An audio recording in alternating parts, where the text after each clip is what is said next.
KTM 390 adventure সত্যি কি ভালো বাইক বা কেনাটা জাস্টিফাইড হবে এই রেঞ্জে? বাকি ডিটেলস অনলাইনে আছে, বাইকের কি স্পেসিফিকেশন সেই ডিটেলসে গেলাম না। আমি আর তানি লাদাখ গেছিলাম, 1 মাসের ওপরে ছিলাম, 5000 কিলোমিটার ওখানে চালিয়েছিলাম। তার জাস্ট রিভিউ যে বাইকটার কী কী প্লাস পয়েন্ট আছে, কী কী নেগেটিভ পয়েন্ট আছে। তো KTM এর ক্ষেত্রে ফার্স্ট যেটা আমি পেয়েছি, ব্রেকিং ইজ ভেরি গুড, মানে আমার তো পার্সোনালি খুব ভালো লেগেছে। তারপরে আসি টায়ারের গ্রিপ ফাটাফাট। মাইলেজ, অনেকে জিজ্ঞেস করে মাইলেজ কত দাদা পেয়েছো, 27+ মাইলেজ ছিল।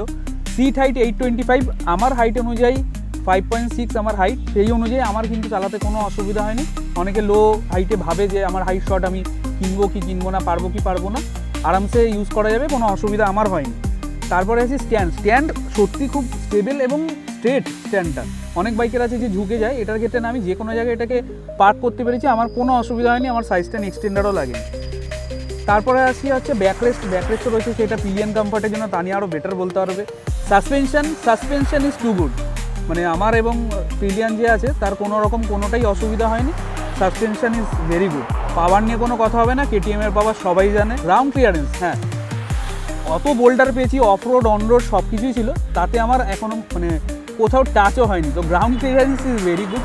এবার আসি দুই একটা নেগেটিভ পয়েন্টে। যে বাইকের ক্ষেত্রে কী হয়েছিল, উইন্ডশিল্ডটা আমার কাছে মনে হয়েছিল, আমার হাইট অনুযায়ী আমার মনে হয়েছিল যে হ্যাঁ আমার কাছে প্রবলেমেটিক। সবার নাই হতে পারে, যার হাইট বেশি আছে তার ক্ষেত্রে প্রবলেম নাও থাকতে পারে।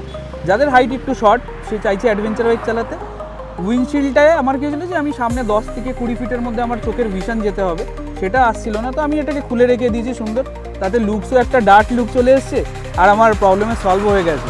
আর একটা নেগেটিভ পয়েন্ট পেয়েছিলাম যে আমার ব্রেক শুটা খুব বেশি কিলোমিটার যায়নি, 1500 কিলোমিটার গিয়ে শেষ হয়ে গেছিলো। সেটা হতেই পারে, হ্যাপেন্স, যে ওখানে প্রচুর বরফ ছিল, কাদা ছিল, বৃষ্টিতে চালিয়েছি।